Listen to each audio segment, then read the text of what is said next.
Hi മക്കളെ, കിഡു മാത്സിലേക്ക് സ്വാഗതം. സുഖാണല്ലോ നിങ്ങൾക്ക്? അപ്പോൾ ഇന്നലെ നമ്മൾ പെയേഴ്സ് ഓഫ് ഇക്വേഷൻ എന്ന് പറഞ്ഞ ചാപ്റ്റർ തുടങ്ങി, 3rd ചാപ്റ്റർ. അതിലെ നമ്മൾ കുറച്ച് കണക്കുകൾ ചെയ്തു. എങ്ങനെയാണ് ചെയ്തത്?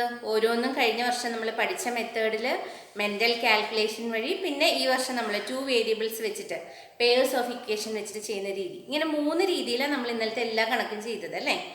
ഇന്നായപ്പോൾ നമ്മൾ ഒന്നും കൂടി വളർന്നുല്ലോ. ഇന്ന് നമ്മളെല്ലാം പെയേഴ്സ് ഓഫ് ഇക്വേഷൻ വെച്ചിട്ട് ചെയ്യും. കാരണം മറ്റേത് നിങ്ങൾക്ക് തറവാണ്, മെൻ്റൽ കാൽക്കുലേഷൻ വെച്ചിട്ടാണെങ്കിൽ നിങ്ങൾക്ക് വേണമെങ്കിൽ ചെയ്യാം. ചില കണക്കുകൾ മാത്രം 1 വേരിയബിൾ വെച്ചിട്ട് ചെയ്യാൻ പറ്റുന്നതുണ്ട്, പക്ഷെ എല്ലാം പറ്റില്ല. അപ്പോൾ നമ്മൾ പുതിയ മെത്തേഡ് പഠിക്കുന്നതിലേക്ക് നമ്മളിനി സ്റ്റിക്ക് ഓൺ ചെയ്യാണ്.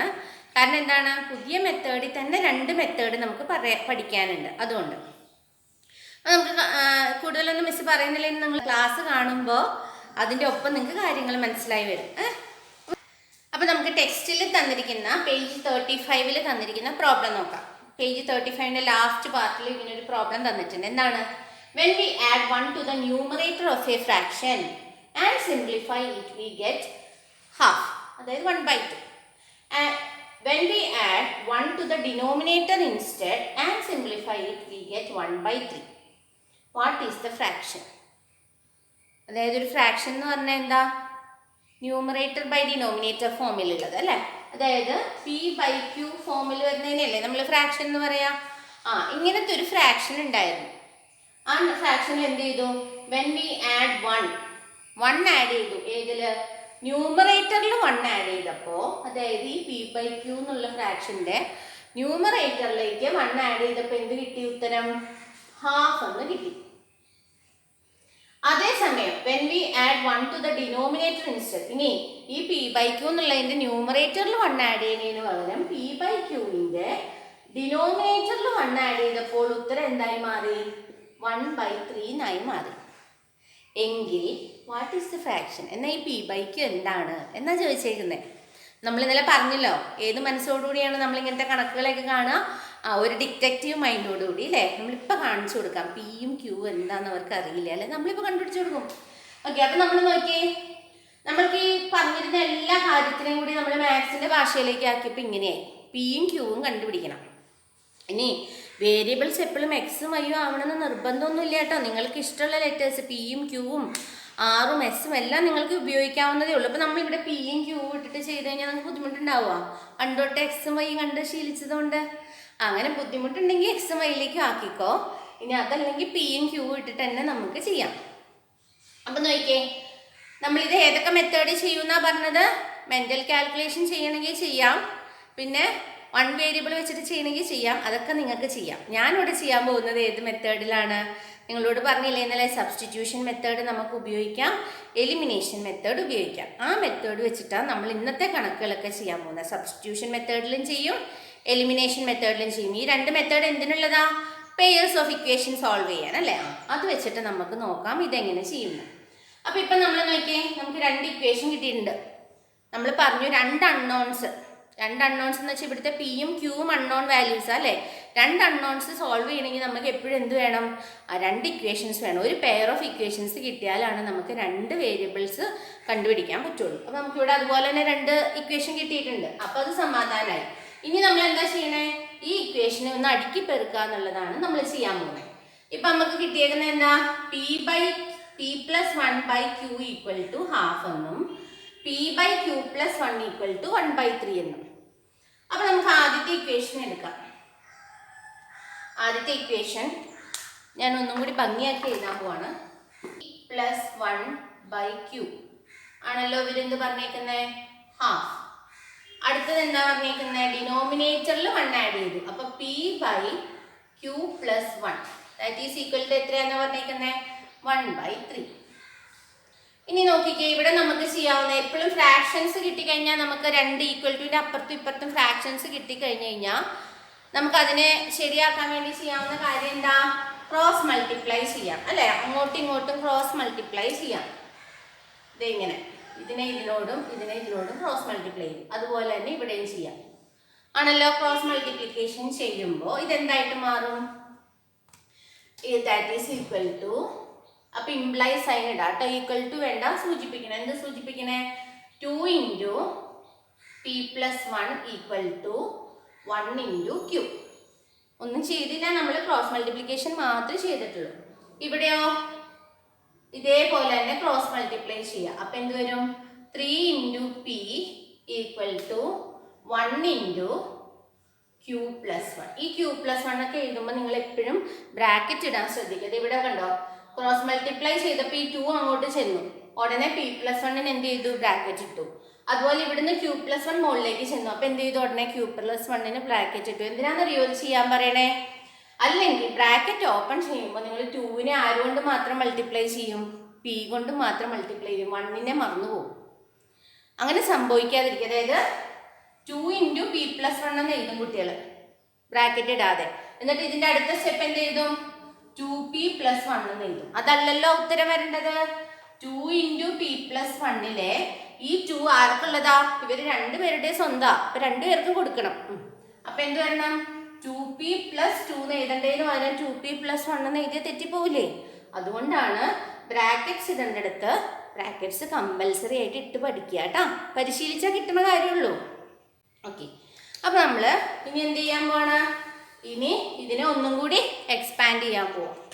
അപ്പം നോക്കിക്കേ, ദിസ് ഈക്വൽ ടു, ഈ ബ്രാക്കറ്റ് ഓപ്പൺ ചെയ്യുമ്പോൾ 2p plus 2 into 1 2 equal to 1 into q. അതുപോലെ തന്നെ ഇവിടെ എന്ത് കിട്ടും നമുക്ക്? 3p ഈക്വൽ ടു, ഇവിടെ 1 കൊണ്ടാണ് മൾട്ടിപ്ലൈ ചെയ്യുന്നത്, അപ്പോൾ ഒന്നും മാറ്റമൊന്നും വരുന്നില്ല, q+1.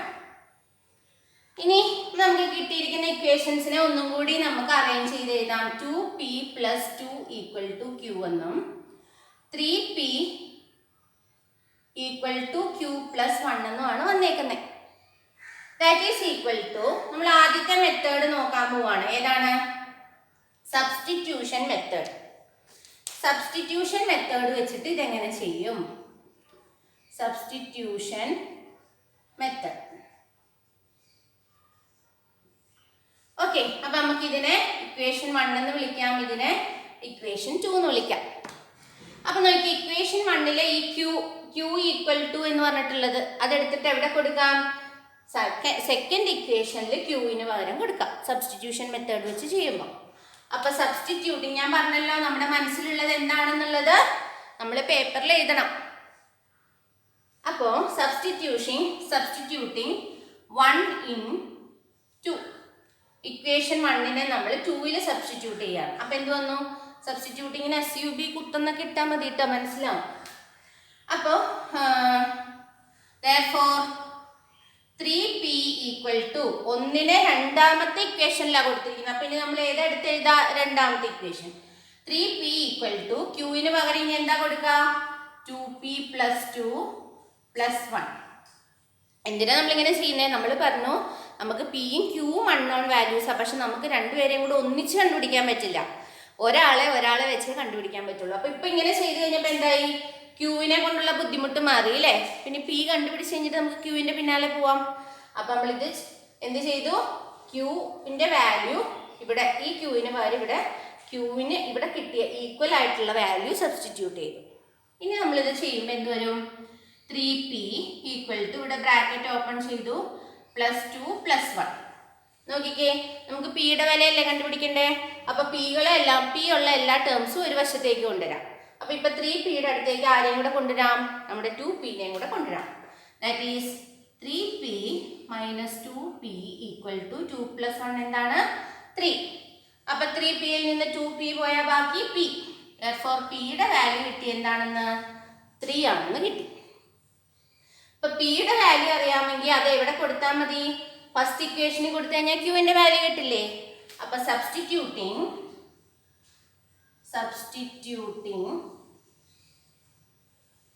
p equal to 3 in equation 1. Substituting p equal to 3 in equation 1. അപ്പൊ എന്ത് കിട്ടും നമുക്ക്? therefore q equal to 2 into പിയുടെ സ്ഥാനത്ത് ഇത് കൊടുക്കാം, 3 + 2 that is 6 + 2 that is equal to 8. അപ്പോൾ p 3 എന്നും കിട്ടി, q 8 എന്നും കിട്ടി. ആൻസർ കണ്ടുപിടിച്ച് കഴിഞ്ഞാൽ പിയും ക്യൂവും കാണാനാണോ ചോദിച്ചത്? അവരെന്തായിരുന്നു ചോദിച്ചത്? പിയും ക്യൂവും കണ്ടുപിടിക്കണം. ചോദ്യം എന്തായിരുന്നു? വാട്ട് ഈസ് ദ ഫ്രാക്ഷൻ എന്നാ ചോദിച്ചത്. അപ്പൊ കൺക്ലൂഷനും എന്തെന്നെയായിരിക്കണം? ചോദിച്ച കാര്യത്തോട് നീതി പുലർത്തണം. എന്തുവരും? therefore the fraction is എന്താണ്? p/q which is equal to എന്തുവരും? 3/8. therefore the fraction is 3/8. മനസ്സിലായോ മക്കൾക്ക്? ഇത് ഏത് മെത്തേഡാണ്? Substitution method. ഇനി ഇതേ കണക്ക് തന്നെ എലിമിനേഷൻ മെത്തേഡും കൂടി പറഞ്ഞു തരട്ടെ. ഇന്നലെ നമ്മൾ എലിമിനേഷൻ മെത്തേഡ് പറഞ്ഞില്ലായിരുന്നു, സബ്സ്റ്റിറ്റ്യൂഷൻ മെത്തേഡ് മാത്രമേ പറഞ്ഞിട്ടുണ്ടായിരുന്നുള്ളൂ. അപ്പോൾ എലിമിനേഷൻ മെത്തേഡിലാണ് ഈ കണക്ക് എങ്ങനെ ചെയ്യാമെന്ന് നോക്കാം കേട്ടോ. ഈ ഭാഗം ഇനി ക്വസ്റ്റിൻ്റെ ആവശ്യമില്ലല്ലോ, മനസ്സിലായല്ലോ നിങ്ങൾക്ക് ക്വസ്റ്റ്യൻ. അപ്പോൾ അത് വായിക്കാം. അപ്പോൾ മെത്തേഡ് 2 ഏതാണ്? Elimination method. എലിമിനേഷൻ മെത്തേഡ് എന്ന് പറയുമ്പോൾ തന്നെ അറിയാം, എലിമിനേറ്റ് ചെയ്യേണ്ടി വരും അല്ലേ? ഒരാളെ എലിമിനേറ്റ് ചെയ്തിട്ട് മറ്റേ ആളെ കണ്ടുപിടിക്കുക. അതായത് പീനെ വേണമെങ്കിൽ എലിമിനേറ്റ് ചെയ്തിട്ട് ക്യൂ എന്താണെന്ന് കണ്ടുപിടിക്കുക. ക്യൂ കണ്ടുപിടിച്ച ശേഷം പി കണ്ടുപിടിക്കുക. അതാണ് ഒരാളെ എലിമിനേറ്റ് ചെയ്യുന്നു, അതാണ് ചെയ്യണേ കേട്ടോ. അപ്പം നമുക്കിവിടെ കിട്ടിയിരിക്കുന്ന ഫസ്റ്റും സെക്കൻഡും ഇക്വേഷൻ എടുത്ത് എഴുതാണ്. 2p നോക്കിയേ, നമ്മുടെ ഇവിടുത്തെ +2 = q എന്നാണ് കിടക്കുന്നത്. അതുപോലെ അടുത്തത് എന്താ? 3p = q + 1. ആദ്യം തന്നെ ഇങ്ങനെ എഴുതിയതിന് നമ്മളൊന്ന് കൃത്യമായിട്ട് എഴുതും. എങ്ങനെ എഴുതാന്നറിയോ? വേരിയബിൾസ് എല്ലാം കൃത്യം ഒന്നൊന്നിൻ്റെ താഴെ വരുന്ന രീതിയിൽ എഴുതും. അതായത് ഇവിടെ 2pയുടെ താഴെ തന്നെ 3p വന്നു. ഇവിടെ എന്താ പ്രത്യേകത? q അങ്ങേപ്പുറത്ത് പോയി നിൽക്കുവാണ്, 2 ഇപ്പുറത്ത് നിൽക്കുവാണ്.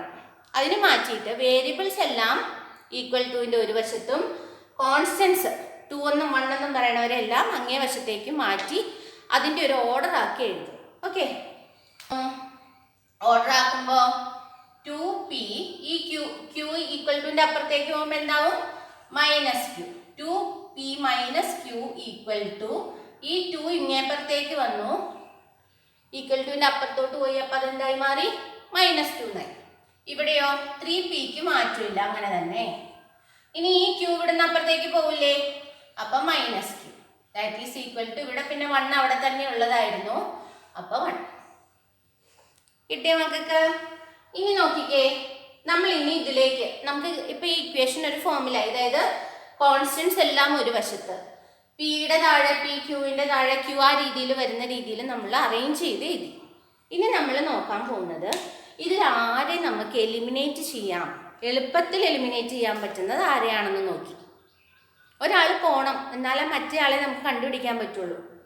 അപ്പം നോക്കിയേ, 2pയിൽ നിന്ന് 3p കുറച്ചാൽ -p കിടക്കും, അത് പോവില്ല, p മിച്ചം ഉണ്ടാവും അല്ലേ? അതേസമയം നോക്കിയേ, ഇവിടെ -q ആണ്, ഇവിടെ -q ആണ്. ഇവരെ രണ്ടുപേരെയും തമ്മിൽ നമുക്ക് എങ്ങനെ കളയാം എന്ന് ആലോചിച്ചേ. -qവും -qവും പോണെങ്കിൽ എന്ത് ചെയ്താൽ മതി? ഇവരെ തമ്മിൽ സബ്ട്രാക്ട് ചെയ്താൽ പോരെ. -qയിൽ നിന്ന് -q ചെയ്യാം, ഇവരെ തമ്മിൽ സബ്ട്രാക്ട് ചെയ്തു. അപ്പം നോക്കിയേ, അപ്പം മൈനസും ഇതെന്തായി മാറും? q + q എന്നാവില്ലേ? That is equal to 0. ഇങ്ങനെ കേട്ടോ നമ്മൾ ചിന്തിക്കുന്നത്. ഇത് വലിയ ബുദ്ധിമുട്ടുള്ള കാര്യമൊന്നുമില്ല. നിങ്ങൾ 2 or 3 കണക്ക് ചെയ്ത് കഴിയുമ്പോൾ നിങ്ങൾ ഇതിൽ പുലിയാവും, പുലി. അപ്പം -q + q എന്നായി മാറി. അപ്പം 0 ആയില്ലേ? അപ്പം നമ്മൾ തീരുമാനിച്ചു ഈ ഇക്വേഷൻസിൽ ആരെ ആദ്യം എലിമിനേറ്റ് ചെയ്യാം? ക്യൂവിനെ എലിമിനേറ്റ് ചെയ്യാം. എങ്ങനെയാണ് എലിമിനേറ്റ് ചെയ്യാൻ പോകുന്നത്? ഈ ഇക്വേഷൻ മൈനസ് ഈ ഇക്വേഷൻ ചെയ്യുവാണ്. അതായത് നമ്മളിപ്പോൾ ഇക്വേഷൻ 1 എന്നല്ലേ ഇതിനെ വിളിച്ചിരുന്നേ? ഇക്വേഷൻ 1, ഇത് നമ്മുടെ ഇക്വേഷൻ 2. നമ്മൾ എന്താ ചെയ്യാൻ പോകുന്നത്? ഇവർ തമ്മിൽ സബ്ട്രാക്ട് ചെയ്താലാണ് ഇയാൾ പോവുള്ളൂ. അപ്പം നമ്മൾ ഇക്വേഷൻ 1 മൈനസ് ഇക്വേഷൻ 2 ചെയ്യാൻ തീരുമാനിച്ചു. അപ്പം നമ്മൾ ചെയ്യാൻ പോകുന്ന കാര്യം എന്താണെന്ന് നമ്മൾ അവിടെ സൈഡിൽ എഴുതണം. Equation 1 minus equation 2 implies. അപ്പം ഇനി നമ്മൾ ഇവർ തമ്മിൽ മൈനസ് ചെയ്യാനല്ലേ തീരുമാനിച്ചേക്കണേ. അപ്പം ഇവർ തമ്മിൽ ചെയ്യുന്ന കാര്യം തന്നെ എല്ലാവരുമായിട്ടും ചെയ്യണം കേട്ടോ. അപ്പം നോക്കിയേ, ഇതും തമ്മിൽ ചെയ്തു. അപ്പം എന്ത് വന്നു? 2p - 3p. ഇങ്ങനെയൊന്നും എഴുതണമെന്നില്ല, മനക്കണക്ക് കൂട്ടിയാൽ നിങ്ങൾക്ക് അറിയാം. 2pയിൽ നിന്ന് 3p കുറച്ചാൽ എന്താ വരിക? -p. 2p അല്ലേ ചെറുത്, 3p അല്ലേ വലുത്. 2 - 3 ചെയ്ത എന്താ വരിക? -1 എന്നല്ലേ വരിക. അപ്പൊ പിയും കൂടെ കൂടുതൽ ഉണ്ടെന്നേ ഉള്ളൂ. അപ്പൊ മൈനസ് പി എന്ന് വന്നു. ഇനി ഇവര് തമ്മിൽ എന്തായാലും സബ്ട്രാക്ട് ചെയ്താൽ എന്തായി പോവും? നമ്മൾ മുമ്പേ പറഞ്ഞു minus q minus minus q, that is minus q plus q. ഒരേ ടേമിന്റെ തന്നെ പോസിറ്റീവ് നെഗറ്റീവും വന്നു. അപ്പൊ 0 ആയി പോകും. അപ്പൊ ഇത് പോയി, 0 ആയി. ദാറ്റ് ഈസ് ഈക്വൽ ടു അടുത്തത് എന്ത് വന്നു നോക്കിയേ, -2 - 1, -2 - 1 ദാറ്റ് ഈസ് -3. സോ ഇപ്പൊ നമുക്ക് കിട്ടിയിരിക്കുന്ന എന്താ, minus p equal to -3, which implies p equal to എന്ത് വരും, 3. രണ്ട് സൈഡിൽ നിന്ന് നെഗറ്റീവ് പോവും. അപ്പൊ പിയുടെ വാല്യൂ 3 എന്ന് കിട്ടിയത് തന്നെയല്ലേ നമുക്ക് മുമ്പേ കിട്ടിയത്. ഇനി നമുക്ക് ആരെ കാണണം, ക്യൂവിന്റെ വില കാണണം. ക്യൂവിന്റെ വില കാണുന്നത് എങ്ങനെയാ, നമ്മൾ നേരത്തെ ചെയ്ത പോലെ തന്നെ ഈ ഇക്വേഷൻ 1-ലോ ഇക്വേഷൻ 2-ലോ പിക്ക് 3 എന്ന് കൊടുക്കാം. അപ്പൊ ക്യൂ എന്താന്ന് കിട്ടും. അപ്പൊ നമുക്ക് നോക്കാം. Substituting p equal to 3 in 1, that is 2 into 3 minus q equal to -2, that is minus q equal to -2. ഇവിടെ 6 അല്ലേ, ഈ 6നെ അങ്ങേ വശത്തേക്ക് കൊണ്ടുപോകുമ്പോൾ എന്താവും, -6, -2 -6. അപ്പൊ എന്താ വന്നേ, -8. that is q minus q equal to -8, that is q equal to എന്ത് വന്നു, 8. therefore p by q equal to 3/8. കിട്ടിയോ? അപ്പൊ രണ്ട് രീതിയിൽ ചെയ്താലും, സബ്സ്റ്റിറ്റ്യൂഷൻ മെത്തേഡ് ചെയ്താലും എലിമിനേഷൻ മെത്തേഡ് ചെയ്താലും ഉത്തരം സെയിം തന്നെയായിരിക്കും. മനസ്സിലായെന്ന് വിചാരിക്കുന്നു അല്ലേ? എലിമിനേഷൻ മെത്തേഡാട്ടോ ശരിക്കും സബ്സ്റ്റിറ്റ്യൂഷൻ മെത്തേഡിനെ കഴിഞ്ഞ് ഭയങ്കര ഈസി. എനിക്കങ്ങനെ ഫീൽ ചെയ്യാറ്, എല്ലാവരും അങ്ങനെ പറയാറ്. എന്നാലും നിങ്ങൾ രണ്ടും അറിഞ്ഞിരിക്കണമല്ലോ. അപ്പം ഇത് മനസ്സിലായോ മക്കൾക്ക്? നമുക്ക് അടുത്ത കണക്കിലേക്ക് പോവാം. ഇനി അപ്പം നമുക്ക് പേജ് 36-ലെ എക്സസൈസ് പ്രോബ്ലത്തിലേക്ക് വരാം. അപ്പോൾ അവർ പറഞ്ഞിരിക്കുന്നത് ഇങ്ങനെയാട്ടോ, do each problem below either in your head. ചിന്തിച്ച്, അതായത് മെൻ്റൽ കാൽക്കുലേഷൻ വഴി ചെയ്യാം. Or using an equation with 1 letter, ഒരു ലെറ്ററിൽ ഇക്വേഷൻ വെച്ച് ചെയ്യാം. ഓർ 2 ഇക്വേഷൻസ് വിത്ത് 2 ലെറ്റേഴ്സ്, അതായത് പെയേഴ്സ് ഓഫ് ഇക്വേഷൻ വെച്ചിട്ട് ചെയ്യാം. 3 ഓപ്ഷൻ ഉണ്ട് കേട്ടോ. ഇതുപോലെ ആർക്കുണ്ടാവും ഈ ഭാഗ്യം? അപ്പോൾ 3 മെത്തേഡ് ഉണ്ട്. നമ്മൾ ഇതിലാണ് ചെയ്യാൻ പോകുന്നത് പെയേഴ്സ് ഓഫ് ഇക്വേഷൻ 2 രീതിയിൽ. അതാണ് നമ്മൾ ചെയ്യാൻ പോകുന്നത്. ഓക്കെ, നമുക്ക് നോക്കാം. ചോദ്യം എന്താ? In A rectangle the perimeter, in a rectangle of perimeter 1 meter, one side is 5 centimeter longer than the other. ഒരു സൈഡ് മറ്റേ സൈഡിനെ കഴിഞ്ഞ്, അതായത് ലെങ്ത് ബ്രെഡ്ത്തിനെ കഴിഞ്ഞു 5 സെന്റിമീറ്റർ കൂടുതലാണ്. What are the length of the sides? അതായത് നമ്മൾ ഇതിനെ ഒരു ചുമ്മാ പിക്ചർ വരച്ച് ആലോചിച്ച് ഇങ്ങനെ നോക്കി. ഇത് എത്രയാണെന്ന് നമുക്ക് അറിയില്ല. ഇത് നമ്മുടെ ബ്രെഡ്ത്ത്, നമ്മുടെ ലെങ്ത് ആണല്ലോ റെക്ടാംഗിളിന്റെ. ഇതിന്റെ പ്രത്യേകത എന്താ? ബ്രെഡ്ത്തിനെ കഴിഞ്ഞും 5 കൂടുതലാണ് ആര്? ലെങ്ത്. മൊത്തം 4 സൈഡിന്റെ കൂടി, പെരിമീറ്റർ എന്ന് വെച്ചാൽ ചുറ്റളവല്ലേ, ചുറ്റുമുള്ള വശത്തിന്റെ എല്ലാം കൂടി ലെങ്ത്. പെരിമീറ്റർ കണക്കാക്കുമ്പോൾ എത്രയാണ്? 1 മീറ്റർ ആണ് പെരിമീറ്റർ. അപ്പൊ നമുക്ക് തന്നേക്കുന്ന കാര്യങ്ങള് perimeter b equal to 1 metre. അതിനെ സെന്റിമീറ്ററിലാക്കുമ്പോൾ എത്രയാ? 1 മീറ്റർ സെന്റിമീറ്ററിലാക്കുമ്പോൾ 1000 10 അല്ല അല്ലെ, 100 സെന്റിമീറ്റർ. ഓക്കെ, 100 സെന്റിമീറ്റർ ആണ് പെരിമീറ്റർ. അപ്പൊ ഇത് അതിന് പെരിമീറ്ററിന്റെ ഫോർമുല എന്താ? റെക്ടാംഗിളിന്റെ 2 × L + B. അപ്പൊ 2 × L + B എത്രയാന്ന് തന്നിട്ടുണ്ട്? 100 സെന്റിമീറ്റർ. അതിന്റെ കൂടെ അവരൊരു ബന്ധം കൂടി തന്നിട്ടുണ്ട്. എന്ത്? Length is one side is 5 centimeter longer than the other. ഒരു വശം മറ്റേ വശത്തെ കഴിഞ്ഞു 5 സെന്റിമീറ്റർ കൂടുതലിനെ പറഞ്ഞിട്ടുള്ളൂ. നമ്മൾക്കറിയാം നീളം കൂടിയ വശത്തിനെ നമ്മൾ പൊതുവെ എന്തെന്ന് വിളിക്കാറ്? ലെങ്ത് എന്ന് വിളിക്കാറ് അല്ലേ? അതുകൊണ്ട് നമുക്ക് എന്ത് പറയാം? ലെങ്ത് ഈക്വൽ ടു ബ്രെഡ്ത്തിനെ കഴിഞ്ഞ് 5 കൂടുതൽ. അപ്പൊ നമുക്ക് രണ്ടാമത്തെ, അപ്പൊ ഇതൊരു ഇക്വേഷൻ ആണ്. അടുത്ത ഇക്വേഷൻ എന്ത് കിട്ടി? Length equal to breadth plus 5. അപ്പൊ 2 ബന്ധം കിട്ടി. നോക്കിയാൽ 2 ഇക്വേഷൻ കിട്ടിയില്ലേ? അപ്പൊ നമുക്ക് ഈ ഇക്വേഷനുകളെ എന്ത് ചെയ്യാം? 2 മെത്തേഡിൽ തന്നെ മുമ്പത്തെ പോലെ തന്നെ 2 മെത്തേഡ് ചെയ്യാം. അതിന് മുമ്പ് നമുക്ക് ഇവിടെ വേറെ എന്തെങ്കിലും കൂടി ചെയ്യാൻ പറ്റുമോ നോക്കിയേ. 2 × L + B എന്ന് പറഞ്ഞാൽ ഇതിനെ ഒന്നും കൂടി മാറ്റി നീക്കി എഴുതാം കേട്ടോ. ഒന്നും കൂടി നിങ്ങൾക്ക് മനസ്സിലാകാൻ വേണ്ടിയിട്ടാണ്. 2 × L + B എന്ന് പറഞ്ഞാൽ 100. അങ്ങനെയാണെങ്കിൽ ഈ 2നെ നമുക്ക് ഇവിടെ നിന്ന് ഒഴിവാക്കി കൂടെ? L + B = എന്ന് പറയുകയാണെങ്കിൽ എന്ത് വരും? L plus b length plus breadth equal to ഈ 2 ഈക്വൽ ടുവിന്റെ ഇപ്പുറത്തേക്ക് പോകുമ്പോൾ എങ്ങടെ പോരാ? ഇവിടെ പ്രൊഡക്റ്റ് ആയിരുന്നു, ഇൻറ്റു ആയിട്ട് കിടന്നതാണ്. അപ്പൊ ഇപ്പുറത്ത് വരുമ്പോൾ എന്താവും? Division. 100/2 that is equal to 50. അപ്പൊ നമ്മുടെ ഇക്വേഷൻ ഒന്നുകൂടി ചെറുതായില്ലേ?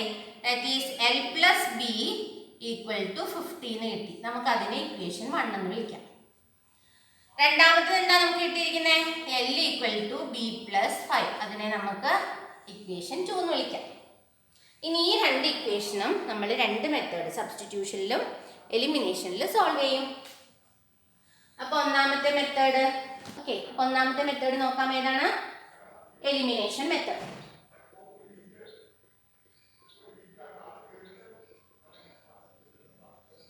എലിമിനേഷൻ മെത്തേഡിൽ എങ്ങനെ ചെയ്യും?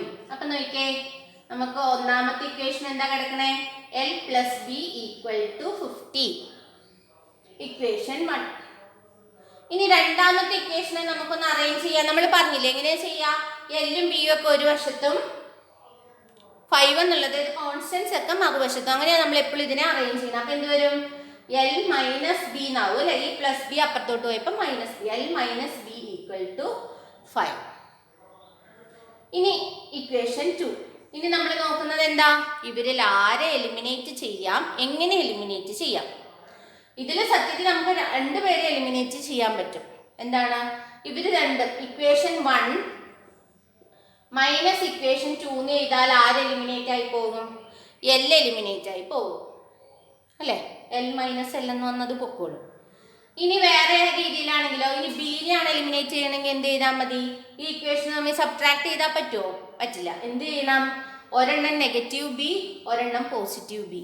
അപ്പം അത് പോകണമെങ്കിൽ എന്ത് ചെയ്താൽ മതി? രണ്ടുപേരും തമ്മിൽ കൂട്ടിയാൽ മതി അല്ല? അപ്പം ഇതിൽ ഏത് വേണമെങ്കിലും നിങ്ങൾക്ക് ചെയ്യാത്ത ഓപ്ഷൻ ഉണ്ട്. അപ്പം ഞാൻ ചെയ്യാൻ പോണത് ഏതാണ്? Equation 1 plus equation 2. അതായത് ആരെ എലിമിനേറ്റ് ചെയ്യാൻ പോകുന്നത്? B A. അപ്പം നോക്കിയേ, ഇതും തമ്മിൽ കൂട്ടി. ചെയ്യുന്നത് എല്ലാവരും തമ്മിൽ ചെയ്യണമല്ലോ.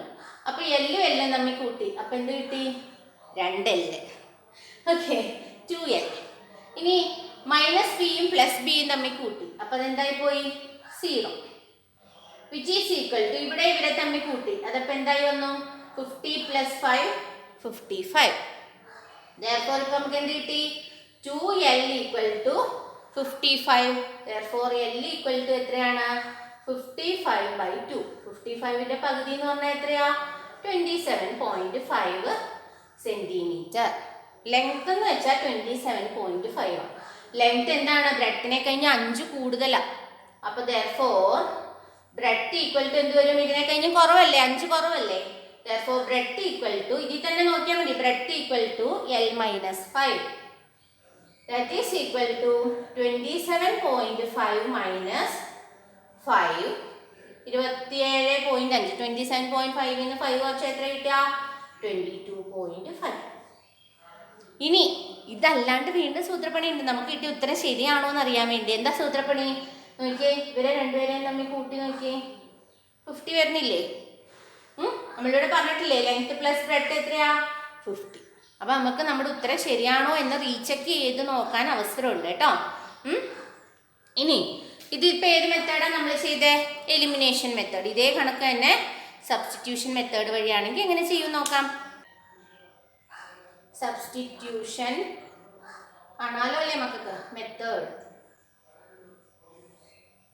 അപ്പം നമ്മൾ ഇവിടുത്തെ നമ്മുടെ ഇക്വേഷൻസ് എടുക്കുകയാണ്. ഏതൊക്കെയായിരുന്നു നമ്മുടെ equation? L plus B equal to 50. രണ്ടാമത്തെ ഇക്വേഷൻ എന്തായിരുന്നു? L equal to breadth plus 5. നമ്മുടെ ഇക്വേഷൻ 1, ഇത് നമ്മുടെ ഇക്വേഷൻ 2. എന്ത് ചെയ്യുക? ഇക്വേഷൻ 1 ഇക്വേഷൻസ് 2 സബ്സ്റ്റിറ്റ്യൂട്ട് ചെയ്യുക. എല്ലിന് പകരം എന്ത് കൊടുക്കുന്നു? നമ്മൾ സബ്സ്റ്റിറ്റ്യൂട്ട് ചെയ്യാൻ പോകണം. എല്ലിന് പകരം ബി പ്ലസ് 5 എന്ന്. അപ്പം നമ്മൾ കാര്യം എഴുതും ആദ്യം. Substituting equation 2 in 1. എടാ അങ്ങനെ എഴുതണം കേട്ടോ, എന്നാലും മനസ്സിലാവുള്ളൂ നോക്കണ ആൾക്ക് എന്താ നിങ്ങൾ ചെയ്തേന്ന്. Okay, substituting 2 in 1. അപ്പം എന്ത് വന്നു? എല്ലിന് പകരം ബി പ്ലസ് 5 എന്ന് കൊടുക്കുമ്പോൾ b plus 5 plus B equal to 50. നമ്മൾ ഈ എല്ലിന് പകരം ബി പ്ലസ് 5 എന്ന് കൊടുത്തു. ഇനി ബ്രാക്കറ്റ് ഓപ്പൺ ചെയ്യാം. അപ്പം b plus 5 plus B equal to 50. അപ്പോൾ നോക്കിയേ ബിയും ബിയും തമ്മിൽ കൂട്ടുമ്പോൾ 2b ഈക്വൽ ടു ഈ 5 നമുക്ക് ഇവിടെ ആവശ്യമില്ലല്ലോ, അതിനെ അപ്പുറത്തേക്ക് കൊണ്ടുപോകാം. അപ്പോൾ 50 minus 5 that is equal to എന്ത് വന്നു 45. അതായത് 2b equal to 45. b equal to എന്ത് വരും 45/2 ദാറ്റ് ഈസ് ഈക്വൽ ടു എത്രയാ 22.5 സെന്റിമീറ്റർ. ഇവിടെ നമ്മൾ സെന്റിമീറ്റർ എന്ന് എഴുതണം കേട്ടോ. അപ്പൊ ബി 22.5 കിട്ടി. അപ്പൊ എൽ എന്താണ്? therefore substituting b equal to 22.5 in 2 equation 2ൽ ഇനി ബിയുടെ വില സബ്സ്റ്റിറ്റ്യൂട്ട് ചെയ്യാൻ പോവാം. therefore l equal to എന്ത് കിട്ടും 22.5 plus 5 that is equal to 27.5 centimetre. കിട്ടിയോ? സോ ഫൈനൽ ആൻസർ എന്താ നമുക്ക് കിട്ടിയത്? ഫൈനൽ ആൻസർ എപ്പോഴും ഫൈനൽ ആൻസർ നിങ്ങൾ താഴെ എടുത്ത് എഴുതണം. therefore for the rectangle length equal to 27.5 centimeter and breadth equal to 22.5 centimeter. ഇങ്ങനെ കൺക്ലൂഷൻ എഴുതണം കേട്ടോ. ശരിക്കും നന്നായിട്ട് പ്രസന്റ് ചെയ്ത് കഴിഞ്ഞാൽ തന്നെ മാർക്ക് വീഴുന്നേ. ആ കൊച്ചിന് നല്ല വിവരം ഉണ്ടെന്ന് നോക്കുന്ന ടീച്ചർക്ക് തോന്നണം. ഓക്കെ, അപ്പോൾ ഇത് മനസ്സിലായല്ലോ അല്ലേ? അടുത്ത പ്രോബ്ലത്തിലേക്ക് പോവാം. അപ്പോൾ നമുക്കിനി അടുത്ത ക്വസ്റ്റ്യനിലേക്ക് വരാം. എന്താണ് സെക്കൻഡ് ക്വസ്റ്റ്യൻ പറയണേ? പേജ് 36 എക്സസൈസിലെ second question. A class has 4 more girls than boys. One day when only 8 boys were absent, the number of girls was twice that of boys. How many girls and boys in the class? ഒന്നാലോചിച്ച് ഈ എന്തെന്നാ വായിച്ചേ? നിങ്ങൾക്ക് എന്താ മനസ്സിലായോ? മനസ്സിലായില്ലേ? മനസ്സിലായില്ലെങ്കിൽ വീണ്ടും വായിക്കാം. എന്താണ്? ഒരു ക്ലാസ്സിൻ്റെ കാര്യമാണ് പറയണത്. എന്താ പറഞ്ഞിരിക്കുന്നത്? ആ ക്ലാസ്സിൻ്റെ പ്രത്യേകത എന്താ? അവിടുത്തെ കുട്ടികളുടെ സ്ട്രെങ്ത് എടുക്കുകയാണെങ്കിൽ ആ ക്ലാസ്സിലെ കുട്ടികളുടെ സ്ട്രെങ്ത് എന്താണ്? 4 more girls than boys. സാധാരണഗതിയിൽ ആ ക്ലാസ്സിൽ ഗേൾസ് ആണ് കൂടുതൽ അല്ലേ? ബോയ്സിനെ കഴിഞ്ഞും ആ ക്ലാസ്സിലെ സ്ട്രെങ്ത് അനുസരിച്ച് ഗേൾസ് ആണ് കൂടുതൽ. എത്ര കൂടുതലുണ്ട്? 4. അപ്പോൾ നമ്മളെങ്ങനെയാണ് അത് മാത്സിൻ്റെ ഭാഷയിൽ എഴുതാം? ഗേൾസിൻ്റെ എണ്ണം കൂടുതൽ. അപ്പം ജി ഈക്വൽ ടു എന്നല്ല എഴുതണ്ടേ? ജി ഈക്വൽ ടു ബോയ്സിനെ കഴിഞ്ഞ് എത്ര കൂടുതലുണ്ട് ഗേൾസ്? B plus 4. ബോയ്സിനെ കഴിഞ്ഞ് 4 കൂടുതലുണ്ട്. ഇതല്ലേ അതിൻ്റെ മാത്തമാറ്റിക്കൽ ഫോം. ഓക്കെ, ഇനി അടുത്തത് എന്താ പറഞ്ഞിരിക്കുന്നത്? One day. ഭയങ്കര ഡ്രാമാറ്റിക് ആയിട്ടാണ് കേട്ടോ. ഒരു ദിവസം എന്തുണ്ടായേ? When only 8 boys were absent. 8 ആൺകുട്ടികളെ ആബ്സെൻ്റ് ആണ്. എന്ത് ദൈവമേ. നിങ്ങളാണ് 8 boys were absent. എന്തുണ്ടായി? The number of girls was twice than of boys. 8 boys absent ആയി കഴിഞ്ഞപ്പോൾ എന്ത് സംഭവിച്ചു? ഗേൾസ് ഇരട്ടിയായി. അതിൻ്റെ അർത്ഥം എന്താ? ഇപ്പോൾ ബോയ്സിൻ്റെ എണ്ണം 8 പേര് ആബ്സെൻ്റ്. ഞാൻ ചുമ്മാ ചിന്തിക്കാൻ പറയാം കേട്ടോ. ബോയ്സ് 8 പേര് ആബ്സെൻ്റ് ആയപ്പോൾ ആൺകുട്ടികളുടെ എണ്ണം 10 പേരായിരുന്നു വിചാരിക്കും. അപ്പോൾ ക്ലാസ്സിൽ എത്ര ഗേൾസ് ഉണ്ടായിരുന്നു? 20 ഗേൾസ് ഉണ്ടായിരുന്നു എന്നർത്ഥം. അതാണ് അവരാ പറഞ്ഞതിൻ്റെ അർത്ഥം. 8 ബോയ്സ് ആബ്സെൻ്റ് ആയി കഴിഞ്ഞപ്പോൾ ഗേൾസിൻ്റെ എണ്ണം എന്തായി? ഇരട്ടിയായി ബോയ്സിനെ കഴിഞ്ഞു. അതായത് ബോയ്സ് B - 8 അല്ലേ? ആൺകുട്ടികൾ 8 പേര് ആബ്സെൻ്റ് എന്ന് വെച്ചാൽ B - 8. അങ്ങനെ സംഭവിച്ചു കഴിഞ്ഞപ്പോൾ ഗേൾസ് എന്തായി മാറി? Girls equal to 2 times B - 8. Girls ഇരട്ടിയായി. B - 8 ആണ് അന്നത്തെ ക്ലാസ്സിലെ ബോയ്സിന്റെ എണ്ണം 8 പേര് ആബ്സെന്റ് ആയ ദിവസത്തെ. അപ്പൊ ഗേൾസ് എന്ന് പറഞ്ഞാൽ എന്താണ്? ഇപ്പൊ ഇവര് 10 ആണെന്ന് വിചാരിക്കും. ഞാൻ പറഞ്ഞില്ലേ ആൺകുട്ടികൾ അന്ന് 10 ആണെന്ന് വിചാരിക്കും. അപ്പൊ ഗേൾസ് എത്ര പേരുണ്ട്? 20. നിങ്ങൾക്ക് കൺഫ്യൂഷൻ, പരീക്ഷയ്ക്ക് കൺഫ്യൂഷൻ വരാൻ എന്തൊക്കെയാണെന്നറിയോ? ഈ 2 ഇവിടെയാണ് വരേണ്ടത്. 2G = B - 8 എന്നാണോ എഴുതേണ്ടത്? B - 8 = 2G എന്നാണോ? അതോ G = 2 × B - 8 എന്നാണോ? ഇതൊക്കെയല്ലേ നിങ്ങൾക്ക് പരീക്ഷയ്ക്ക് ഇരിക്കുമ്പോൾ സംശയം വരാറുള്ള കാര്യം. അങ്ങനെ സംശയം വരുന്ന സമയങ്ങളിൽ നിങ്ങൾ വെറുതെ 2 നമ്പറുകൾ വെച്ച് ആലോചിച്ച് നോക്കാം. ഇതുപോലെ ആൺകുട്ടികൾ 10 പേര് ആബ്സെൻ്റ് ആയപ്പോൾ 10 എന്നാണ് അന്ന്, അതായത് 8 പേര് ആബ്സെൻ്റ് ആയപ്പോൾ ക്ലാസ്സിൽ 10 നമ്പറാണെന്ന് വിചാരിക്കുക. അപ്പോൾ ഗേൾസ് ഇരട്ടി. അതിൻ്റെ അർത്ഥം എന്താ? 20 ആണ് ഗേൾസ്. ഇതിനെ നിങ്ങൾ എങ്ങനെ എഴുതാം? 20 = 2 × 10 എന്ന് എഴുതിയാലല്ലേ വരുള്ളൂ. അതായത് 2 അല്ലാതെ 2 × 20 എന്ന് എഴുതി കഴിഞ്ഞാൽ 10 എന്നാവില്ലല്ലോ. അങ്ങനെ നമ്പർ വെച്ച് ആലോചിച്ച് കഴിയുമ്പോൾ നിങ്ങൾക്ക് ഇങ്ങനത്തെ കൺഫ്യൂഷൻസ് മാറും കേട്ടോ. അപ്പൊ G ഈക്വൽ ടു എന്ത് വന്നു? 2 ഇൻറ്റു B-8. B-8 അന്നത്തെ ക്ലാസ്സിലെ ആൺകുട്ടികളുടെ എണ്ണമാണ്. അത് ഗേൾസ് എന്ന് പറഞ്ഞാൽ അന്ന് അവരെ കഴിഞ്ഞ് ഇരട്ടിയുണ്ട്. അപ്പൊ 2 ടൈംസ് B-8 ആണ് എന്ത് അന്നത്തെ ഗേൾസിന്റെ എണ്ണം. അപ്പൊ നമുക്ക് 2 ഇക്വേഷൻ കിട്ടിയല്ലോ. ഇക്വേഷൻ 1 കിട്ടി, ഇക്വേഷൻ 2 കിട്ടി. ഇനി നമുക്ക് ഇവരെ വേണമെങ്കിൽ ഒന്ന് അടുക്കി പെറുക്കാം. അപ്പൊ നോക്കാം എന്ത് ചെയ്താം. G minus B equal to 4 ഒന്നാമത്തെ ഇക്വേഷനിൽ നിന്ന് ഇതുപോലെ എല്ലാവരെയും ഒരു വശത്തേക്ക് കൊണ്ടുവന്നു. ഇവിടെ ബ്രാക്കറ്റ് ഓപ്പൺ ചെയ്യണ്ടേ? നമുക്ക് ആദ്യം അത് ചെയ്യാം കേട്ടോ. അപ്പൊ നമ്മൾ എന്താ ചെയ്യാൻ പോണേ? ഇക്വേഷൻ 2ന്റെ ബ്രാക്കറ്റ് ഓപ്പൺ ചെയ്യാൻ പോകണം. അപ്പൊ എന്ത് വരും? G equal to bracket open ചെയ്യുമ്പോൾ 2B മൈനസ് 2 ഇൻറ്റു 8 എന്ന് വരുമ്പോൾ എന്ത് വരും? 16. സോ എന്ത് എഴുതാം നമുക്ക്? G minus 2B equal to minus 16. ഇങ്ങനെ നിൽക്കട്ടെ. ഇക്വേഷൻ 2 ഇതിനെ നമുക്ക് 2 എന്ന് വേണ്ട, ഇനി 3 കൊടുത്തു. ഓക്കെ, ഇപ്പൊ 2 ഇക്വേഷൻ കിട്ടിയില്ലേ? ഇനി ഇവരെ തമ്മിൽ നമ്മൾക്ക് 2 മെത്തേഡിലും സോൾവ് ചെയ്യാം. ഒന്നാമത്തേത് ഏതാ? Elimination method. എലിമിനേഷൻ മെത്തേഡ് നോക്കാം.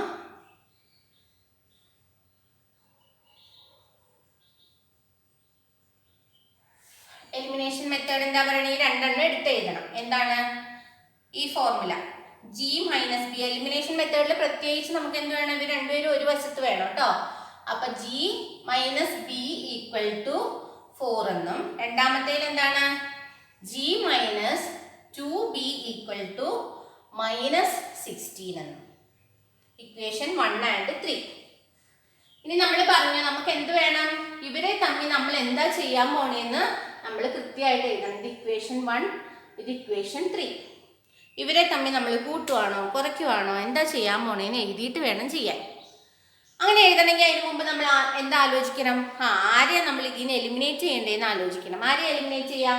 എപ്പോഴും സിംഗിൾ ടേം, അതായത് കോയിഫിഷ്യന്റ് എന്ന് വെച്ചാൽ ജിയുടെ മുമ്പിലുള്ള ഈ നമ്പറിനെ കോയിഫിഷ്യന്റ് എന്ന് പറയുന്നത്. ഇപ്പോൾ ഇവിടുത്തെ ബിയുടെ കോയിഫിഷ്യന്റ് എന്താ? -2. ഇവിടുത്തെ ബിയുടെ കോയിഫിഷ്യന്റ് എന്താ? -1. അതിനോട് ചേർന്ന് വരുന്ന ആ നമ്പറിനെ നമ്മൾ കോയിഫിഷ്യന്റ് എന്ന് പറയുന്നത്. അപ്പൊ ഈ കോയിഫിഷ്യന്റ് ഇപ്പൊ ഈ കേസിൽ ജിയുടെ കോയിഫിഷ്യന്റ് 1 അല്ലേ? അങ്ങനെ കോയിഫിഷ്യന്റ് 1 വരുന്നവരെയാണ് നമുക്ക് എലിമിനേറ്റ് ചെയ്യാൻ എപ്പോഴും എളുപ്പം. അങ്ങനെ ഇല്ലാത്തവരെ മാത്രം പിന്നെ നമ്മൾ പണിയെടുത്താൽ മതി. അപ്പൊ ഇവിടെ നമുക്ക് ജി എന്നാ കിടക്കുന്നത്. ഇവര് തമ്മിൽ പോണെങ്കിൽ എന്ത് വേണം? ഇവരെ തമ്മിൽ സബ്ട്രാക്ട് ചെയ്താലല്ലേ ഇവര് 0 ആവുള്ളൂ. അപ്പൊ നമ്മൾ തീരുമാനിച്ചു എന്ത് ചെയ്യാന്ന്? ഇക്വേഷൻ 1 മൈനസ് ഇക്വേഷൻ 3 ചെയ്യാമെന്ന് തീരുമാനിച്ചു. അപ്പൊ ഇനി ചെയ്യാം. അപ്പൊ എന്ത് വരും? G minus G 0. ഇവിടെ എന്ത് വരും നോക്കിയേ? മൈനസ് ബി മൈനസ് -2B കേട്ടാ. ഇവരെ തമ്മിൽ സബ്ട്രാക്ട് പിള്ളേർ തെറ്റിക്കാൻ സാധ്യതയുള്ളൊരു കാര്യമാണ്. ഓൾറെഡി മൈനസ് ബി, പിന്നെ ഇതിന് ശേഷം നമ്മൾ സബ്ട്രാക്ട് ചെയ്യുവാണ്. അപ്പൊ സബ്ട്രാക്ട് ചെയ്യണതിന്റെ മൈനസ്. പിന്നെ ഇവിടെ എന്തുണ്ട്? -2Bയുടെ മൈനസ് ഉണ്ട്. അത് ശ്രദ്ധിച്ചേക്കണം. അപ്പൊ ഇപ്പൊ ഇത് ബ്രാക്കറ്റ് ഓപ്പൺ ചെയ്യുമ്പോൾ എന്ത് വരും? മൈനസ് ബി, ഇത് മൈനസും കൂടെ എന്താകും? പ്ലസ്. അപ്പൊ -B പ്ലസ് 2B. ഇതിന്റെ ഉത്തരം എന്താ? ബി. അപ്പൊ ഇതെന്ത് വന്നു? പ്ലസ് ബി എന്ന് വന്നു. ഇനി നിങ്ങൾ പുറത്തെടുത്ത് ചെയ്ത് നോക്കിയിട്ട് എഴുതിയാൽ മതി. വിച്ച് ഈസ് ഈക്വൽ ടു, ഇനി നോക്കിക്കേ, 4 മൈനസ് -16. ഈ -16 അവിടെ ഉണ്ടായിരുന്നതല്ലേ? ഇവർ തമ്മിൽ സബ്ട്രാക്ട് ചെയ്തു. അപ്പൊ എന്ത് വന്നു? 4 പ്ലസ് 16. അപ്പൊ എന്താ ഉത്തരം വരാ? 20. നമ്മളിവിടെ എന്ത് എഴുതി? 20. therefore B equal to 20. ആൺകുട്ടികളുടെ എണ്ണം എത്രയാണ്? 20. ബി കിട്ടിക്കഴിഞ്ഞ് കഴിഞ്ഞാൽ നമ്മൾ ഈ 2 ഫോർമുലയിൽ ഏതിൽ വേണമെങ്കിലും ബിക്ക് നമ്മൾ എന്ത് കൊടുക്കുക? 20 എന്ന് കൊടുക്കുക. അപ്പൊ നമുക്ക് ഗേൾസിന്റെ നമ്പർ കിട്ടും. അതിലേ തന്നെ നിങ്ങൾ ആലോചിച്ചാൽ മതി. ഗേൾസ് എന്ന് വെച്ചാൽ ബോയ്സിനെ കഴിഞ്ഞ് 4 കൂടുതൽ എന്നല്ലേ പറഞ്ഞത്? അപ്പൊ ഗേൾസ് ഈക്വൽ ടു എന്ത് വന്നു? therefore G equal to B plus 4. That is equal to 20 plus 4 24. അപ്പൊ ഗേൾസ് 24, ബോയ്സ് 20. 20 പ്ലസ് 4 24 എന്ന് കിട്ടി. ഇനി നോക്കിയേ, ഈ പറഞ്ഞ കാര്യം നമ്മൾ പറഞ്ഞത് വെച്ചിട്ട് ശരിയാണോ എന്നൊന്ന് ആലോചിച്ച് നോക്കിയേ. ആൺകുട്ടികളുടെ എണ്ണം 20ഉം പെൺകുട്ടികളുടെ എണ്ണം 24 അല്ലേ? ഒരു ദിവസം 8 പേര് ആബ്സെന്റ് ആയി എന്ന് പറഞ്ഞു. അപ്പൊ 20ൽ നിന്ന് 8 പോയി കഴിഞ്ഞാൽ എത്ര വരും? 12. 12 ആയ ദിവസം ഗേൾസ് ഇരട്ടി ഉണ്ടായിരുന്നു. ശരിയല്ലേ? 12 × 2 അല്ലേ 24. കണ്ട, ഇതാണ്. നല്ല രസമല്ലേ? ഇങ്ങനെയായിരുന്നു നമ്മൾ വിചാരിച്ചാ? അതാണ്. നമുക്ക് നോക്കാം. ഇനി ഇത് ഏത് മെത്തേഡിൽ കൂടി ചെയ്യണം? നിങ്ങൾക്ക് ബോറടിച്ചാ? സബ്സ്റ്റിറ്റ്യൂഷൻ മെത്തേഡിൽ ചെയ്യണോ? നിങ്ങൾ ചെയ്തോളൂ. അപ്പോൾ എലിമിനേഷൻ മെത്തേഡ് മാത്രം നിങ്ങൾ മെയിനായിട്ട് പഠിച്ചാൽ മതി കേട്ടോ. കാരണം എലിമിനേഷൻ മെത്തേഡിൽ എല്ലാ കണക്കും ചെയ്യാം. സബ്സ്റ്റിറ്റ്യൂഷൻ മെത്തേഡ് വേണമെങ്കിൽ ഞാൻ പറയാമെന്ന് പറഞ്ഞല്ലോ, അതുകൊണ്ട് ഇനി പറഞ്ഞേക്കാം. സബ്സ്റ്റിറ്റ്യൂഷൻ മെത്തേഡിലാണെങ്കിൽ എങ്ങനെ വരും? സബ്സ്റ്റിറ്റ്യൂഷൻ മെത്തേഡ് ഇതുപോലെ തന്നെ നമ്മുടെ കയ്യിലുള്ള ഫോർമുലകൾ g = b + 4 ഇക്വേഷൻ 1. അടുത്ത ഇക്വേഷൻ എന്തായിരുന്നു? ഇതെടുത്താൽ മതി. g = 2 × b - 8 equation 2. സബ്സ്റ്റിറ്റ്യൂട്ടിങ് 1 × 2. ഒന്നാമത്തെ ഇക്വേഷൻ രണ്ടാമത്തെ ഇക്വേഷനിൽ സബ്സ്റ്റിറ്റ്യൂട്ട് ചെയ്യാൻ പോകണം. അപ്പോൾ ജിക്ക് വരെ എന്ത് കൊടുക്കും? b + 4 എന്ന് കൊടുക്കും. That is equal to 2 × bracket open ചെയ്യുമ്പോൾ 2b - 16. ഇതുപോലെ തന്നെ എല്ലാവരും അടുക്കി പെറുക്കണം. അപ്പം എന്ത് വന്നു? ഈ 2b ഉള്ളിടത്തേക്ക് ഇതിനെ കൊണ്ടുപോവുക. ഈ b ഇങ്ങോട്ട് കൊണ്ടുപോയി. അപ്പം 2b - b ഈക്വൽ ടു, അപ്പം ഈ 16 എങ്ങോട്ട് വന്നു? ഈ 16 ഇങ്ങേ വശത്തേക്ക് വന്നു. അപ്പം ഇവിടെ ഓൾറെഡി ഒരു 4 ഉണ്ടായിരുന്നു. അപ്പം -16 എന്തായി? +16 എന്ന് വന്നു. ഇനി ഇങ്ങോട്ട് കൊണ്ടുപോകണതിന് വരെ നിങ്ങൾ അങ്ങോട്ട് കൊണ്ടുപോയാലും ഒന്നും സംഭവിക്കില്ല കേട്ടോ. -b = -20 എന്ന് വരും. അത്രേ ഉള്ളൂ. ഇതൊന്നും കേട്ട് നിങ്ങൾ വിരളരുത്, ചെയ്ത് നോക്കണം. ഓക്കെ. അപ്പം b = എന്ത് വന്നു? 20. അപ്പം 20 ആണെങ്കിൽ ഇത് വെച്ചിട്ട് എന്ത് വരും? g = 20 + 4 24. ഓക്കെ. ഇപ്പൊ ഫൈനൽ എന്താ നമ്മൾ conclusion എഴുതണ്ടേ? therefore number of boys equal to 20, number of girls equal to 24. ഇനി ചില സമയത്ത് ക്ലാസ്സിൽ സ്ട്രെങ്ത് എത്രയാണെന്നായിരിക്കും കേട്ടോ ചോദിച്ചേക്കുന്നത്. ഗേൾസും ബോയ്സും എത്രയാണെന്നായിരിക്കില്ല. What is the strength of the class എന്നായിരിക്കും ചോദ്യം. അങ്ങനെയാണെങ്കിൽ നമ്മൾ എന്ത് എഴുതണം? Strength of the class equal to 20 + 24 that is equal to 44. അങ്ങനെ എഴുതി അവസാനിപ്പിക്കണം. അപ്പോൾ ചോദ്യം എന്താണെന്ന് നിങ്ങൾ എന്താ ചോദിച്ചേക്കണേന്ന് ഒന്ന് ശ്രദ്ധിച്ചിട്ടേ തുടങ്ങാവുള്ളൂ. ഓക്കെ. അപ്പം അടുത്ത കണക്കിലേക്ക് വരാം. അപ്പം നമുക്ക് എക്സസൈസിലെ മൂന്നാമത്തെ ക്വസ്റ്റ്യനിലേക്ക് വരാം. എന്താണ് തേർഡ് ക്വസ്റ്റ്യൻ പറയുന്നത്? A man invested ₹10,000. ഓക്കെ, നമ്മൾ അണ്ടർലൈൻ ചെയ്തു കേട്ടോ. പ്രധാനപ്പെട്ട കാര്യങ്ങൾക്ക് അപ്പം അണ്ടർലൈൻ ചെയ്തു പോവാം. Split into 2 schemes. 2 സ്കീമിലായിട്ട് ഇട്ടു. എന്ത്? At an annual rate of interest 8% and 9%. After 1 year, ഇതൊക്കെ പ്രധാനപ്പെട്ട കാര്യം കേട്ടോ. 1 year he got ₹875 as interest. Okay, ₹875 ആയിട്ട് പലിശ കിട്ടി from both. How much did he invest in each? ചോദ്യം എന്താ പറയണ? ഒരു മനുഷ്യൻ 10,000 രൂപ 2 സ്കീമിലായിട്ട് നിക്ഷേപിച്ചു. At an annual rate of interest, വാർഷിക പലിശ എത്രയായിരുന്നു? 8% and 9%. ആഫ്റ്റർ 1 year, ഒരു വർഷം കഴിഞ്ഞപ്പോൾ അയാൾക്ക് എത്ര രൂപ പലിശ കിട്ടി? പലിശ തന്നിരിക്കുന്നത് ₹875 പലിശ കിട്ടി ഫ്രം ബോത്ത്. രണ്ടിലും കൂടെ എന്നാണ് കേട്ടോ. How much did he invest in each? അപ്പോൾ ഇയാൾ എങ്ങനെയായിരുന്നു കാണും ഈ 2 സ്കീമിലും പൈസ ഇട്ടേന്നാണ് ചോദിക്കുന്നത്. അപ്പോൾ ചിലർ ഇത് കാണുമ്പോൾ 10,000 വലിയ നമ്പർ, പിന്നെ 8%, 9%, ഇങ്ങനെയൊക്കെ ചിഹ്നം. ചിലർക്ക് ഇങ്ങനത്തെ ചിഹ്നത്തോട് പോലും അലർജിയാണ്. ഇത് കാണുമ്പോൾ തന്നെ അവർ വിചാരിക്കും അയ്യോ ഈ കണക്ക് നമുക്ക് പറഞ്ഞിട്ടുള്ളതല്ല, ടെൻറ്റിൻ അടുത്തയിലേക്ക് പോട്ടെ. അങ്ങനെ ചെയ്യരുത് കേട്ടോ. എന്ത് ചെയ്യുക? ക്വസ്റ്റ്യൻ 2-3 തവണ വായിക്കുക, പിന്നെ മനസ്സിൽ പറയാം ഇത് ചെയ്യാൻ പറ്റില്ലായിരുന്നെങ്കിൽ ഇത് ചോദിക്കില്ലായിരുന്നു.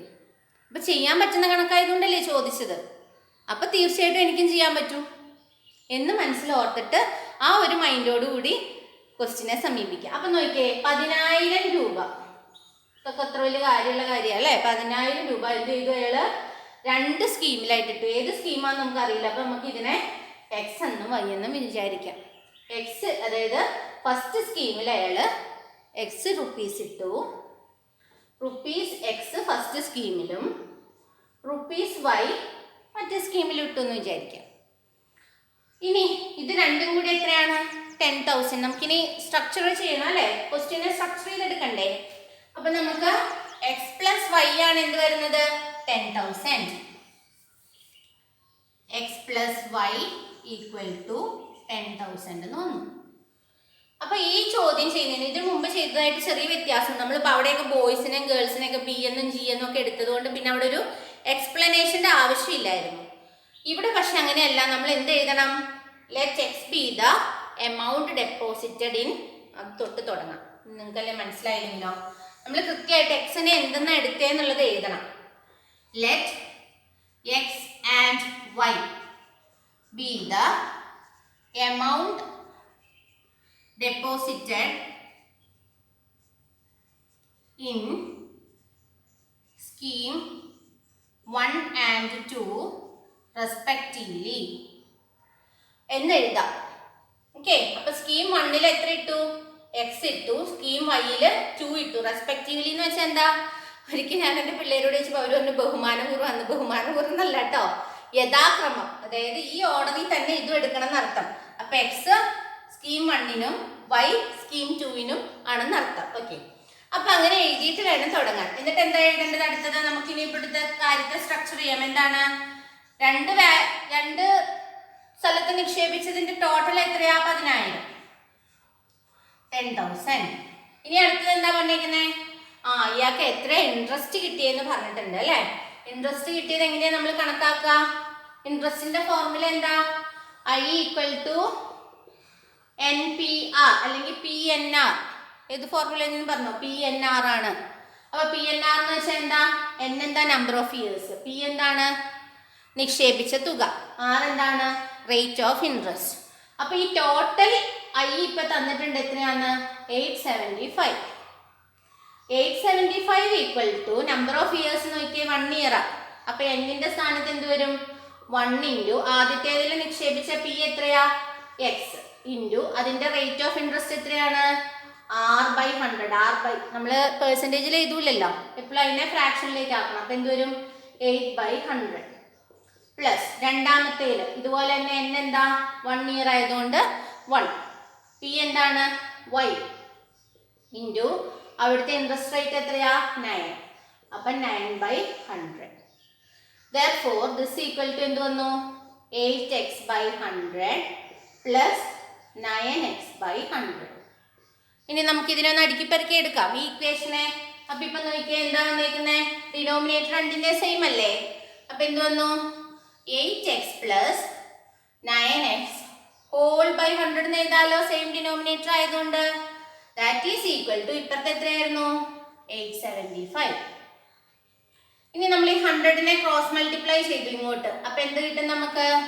8x plus 9x = 87500. അതായത് 87,500 എന്ന് വന്നു ഈ ഇക്വേഷൻ കേട്ടാ.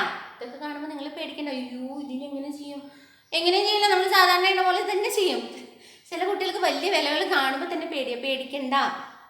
ഇനി നമുക്ക് ഇവിടെ കിട്ടിയിരിക്കുന്ന ആളെ എടുത്ത് എഴുതാം. ഇത് നമ്മൾ ചെയ്യാൻ പോണ എലിമിനേഷൻ മെത്തേഡിലാട്ടോ ചെയ്യുന്നേ. നോക്കിയേ, നമുക്ക് ഇവിടെ ഉള്ള രണ്ടാമത്തെ ഇക്വേഷൻ എന്തായിരുന്നു? x + y = 10,000. അപ്പൊ ഇത് നമ്മുടെ ഇക്വേഷൻ 1, ഇത് നമ്മുടെ ഇക്വേഷൻ 2. എലിമിനേഷൻ മെത്തേഡ് എന്ന് പറഞ്ഞു കഴിഞ്ഞാൽ നമ്മൾ എന്താ ആലോചിക്കുക? ഇതിലെ ആരെയാണ് എലിമിനേറ്റ് ചെയ്യുക? മുമ്പേ ചെയ്ത പോലത്തെ ആണോ ഇത്? ഇവിടെ എന്താണ്ടൊക്കെ പ്രശ്നം തോന്നുന്നുണ്ട് അല്ലേ? എന്തായിരുന്നു? അവിടെ നമ്മൾ നേരെ ആഡ് ചെയ്യോ സബ്ട്രാക്ട് ചെയ്തോ ചെയ്ത് കഴിഞ്ഞാൽ ഒരാളങ്ങ് പോവുമായിരുന്നു.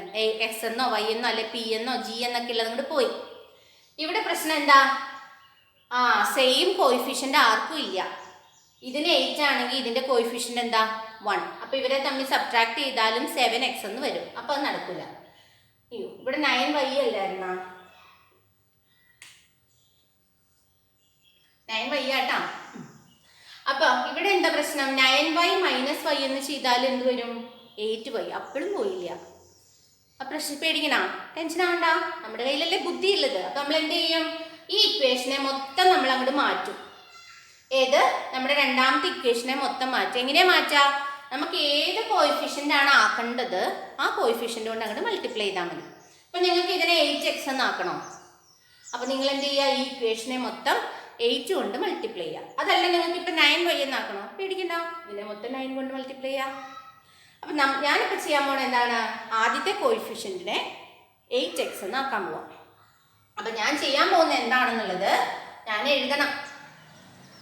അപ്പോൾ വീണ്ടും ഞാൻ ഈ ക്വസ്റ്റ്യൻ ഒന്ന് ഇത് ഫസ്റ്റ് വൺ വീണ്ടും എടുത്ത് എഴുതാണ്. 8x + 9y = 87500. ഇക്വേഷൻ 1. ഇനി അടുത്തത് ഞാനിവിടെ എന്താ ചെയ്യാൻ പോണേന്ന് എഴുതും കേട്ടോ. അതാണ് നിങ്ങൾ ശ്രദ്ധിക്കേണ്ട കാര്യം, എഴുതണം എന്നുള്ളത്. ഇക്വേഷൻ 2നെ ഞാൻ എന്തുകൊണ്ടാണ് മൾട്ടിപ്ലൈ ചെയ്യാൻ പോകുന്നത്? 8. അപ്പോൾ ഇക്വേഷൻ്റെ ചുറ്റും നമ്മൾ വട്ടം വരയ്ക്കും. മൾട്ടിപ്ലൈ ചെയ്യുന്ന നമ്പറിൻ്റെ ചുറ്റും വരയ്ക്കൂല. ഇതാണ് അതിൻ്റെ ഒരു സ്ട്രക്ചർ, ഒരു സ്റ്റാൻഡേർഡ് ഫോം. അപ്പോൾ ഇതിൽ ആരെയാണ് നിങ്ങൾ ഇക്വേഷൻ ആരാണ് നമ്പർ എന്ന് മനസ്സിലാകാൻ വേണ്ടി ഉപയോഗിക്കുന്ന ഒരു സിമ്പിളാണ്. അപ്പോൾ എപ്പോഴും ഇക്വേഷൻ എഴുതുമ്പോൾ ഇങ്ങനെ വട്ടം വരച്ച് ശീലിക്കാം. അപ്പോൾ ഇക്വേഷൻ 2 × 8 ചെയ്തു. അപ്പോൾ എന്ത് കിട്ടി നമുക്കിവിടെ? ഈ ഇക്വേഷൻ ഇപ്പം എന്തായി മാറി? 8x പ്ലസ് ഈ y എന്തായി മാറി? 8y. ദിസ് ഈക്വൽ ടു ഇത് × 8 എന്തായി മാറി? 80,000. 8 കൊണ്ട് മൾട്ടിപ്ലൈ ചെയ്തപ്പോൾ ഇപ്പൊ സെയിം ആയില്ലേ? ഇനി നമുക്ക് എന്ത് ചെയ്യാം? ഇനി നമുക്ക് ഇങ്ങോരെ പുതിയ പേര് വിളിക്കാം. എന്താണ്? 3. അപ്പൊ ഇപ്പൊ 1 ആയി 3 ആയി. ഇനി ഇവരെ തമ്മിൽ എന്ത് ചെയ്യാം? ഇത് 0 ആയി പോകണമെങ്കിൽ എന്ത് ചെയ്താൽ മതി? സബ്ട്രാക്ട് ചെയ്താൽ പോരെ? അപ്പോൾ ഇക്വേഷൻ 1 - ഇക്വേഷൻ 3 ചെയ്യാം. അപ്പൊ ഇത് തമ്മിൽ ചെയ്യുമ്പോൾ 0, ഇവരെ തമ്മിൽ ചെയ്യുമ്പോൾ y, ഇവരെ തമ്മിൽ ചെയ്യുമ്പോൾ 87,500 നിന്ന് 80,000 പോയി കഴിയുമ്പോൾ എന്താ വരിക? 7,500. therefore y എന്താന്ന് കിട്ടി? 7,500. അപ്പൊ മൊത്തം 10,000 രൂപയല്ലായിരുന്നോ? therefore x എത്രയായിരിക്കും? x plus y 10,000. അപ്പോൾ y 7,500. അങ്ങനെയാണെങ്കിൽ x എന്ത് വരും? therefore x = 10,000 minus 7,500. അത് എത്രയാ? 2,500. ഉണ്ടോ? അയാളുടെ ബുദ്ധി ഉണ്ടോ? പലിശ കുറവുള്ളത് 8% പലിശ ഉള്ളതിൽ അയാൾ കുറച്ച് കാശിട്ടു, കൂടുതൽ പലിശ ഉള്ളതിൽ കൂടുതൽ കാശിട്ടു. അപ്പം നമ്മളിനി ഫൈനൽ അതിൻ്റെ കൺക്ലൂഷൻ എഴുതണ്ടേ? എന്താ കൺക്ലൂഷൻ എഴുതേണ്ടത്? therefore the amount invested in scheme 1 and 2 is respectively എത്രയാണ്? ആദ്യത്തേൽ നിക്ഷേപിച്ചത് ആദ്യം എഴുതണം കേട്ടോ. 2,500 rupees and 7,500 rupees. The amount invested in scheme 1 and 2 is respective. ഇങ്ങനെ കൺക്ലൂഷൻ എഴുതി മക്കൾ പഠിക്കണം കേട്ടോ. ഇതിലേതെങ്കിലും നിങ്ങൾക്ക് മനസ്സിലാകാത്തതോ എന്തെങ്കിലും ഉണ്ടെങ്കിൽ ഇപ്പോൾ എലിമിനേഷൻ മെത്തേഡ് വെച്ച് മാത്രം പറഞ്ഞാൽ എന്താണെന്നറിയോ? ഇതിൻ്റെ സബ്സ്റ്റിറ്റ്യൂഷൻ മെത്തേഡ് എന്ന് വെച്ചാൽ കാൽക്കുലേഷനൊക്കെ ഇത്തിരി വലുതായി വരണ പോലെ തോന്നും. അപ്പോൾ എനിക്ക് തോന്നി ഇത് എലിമിനേഷൻ മെത്തേഡിൽ തന്നെ ചെയ്യാൻ എളുപ്പം. നിങ്ങൾക്കാണെങ്കിൽ മറ്റൊന്ന് മനസ്സിലായല്ലോ, ചെയ്തു നോക്കിയാലും കുഴപ്പമില്ല കേട്ടോ. എന്നിട്ട് എന്തെങ്കിലും സംശയം നിങ്ങൾക്ക് ഉണ്ടെങ്കിൽ എന്ത് ചെയ്യുക? കമൻറ്റ് ബോക്സിൽ ചോദിക്കാം. നിങ്ങൾക്ക് ക്ലാസ് ഇഷ്ടമായെങ്കിൽ like, share and subscribe. Thank you.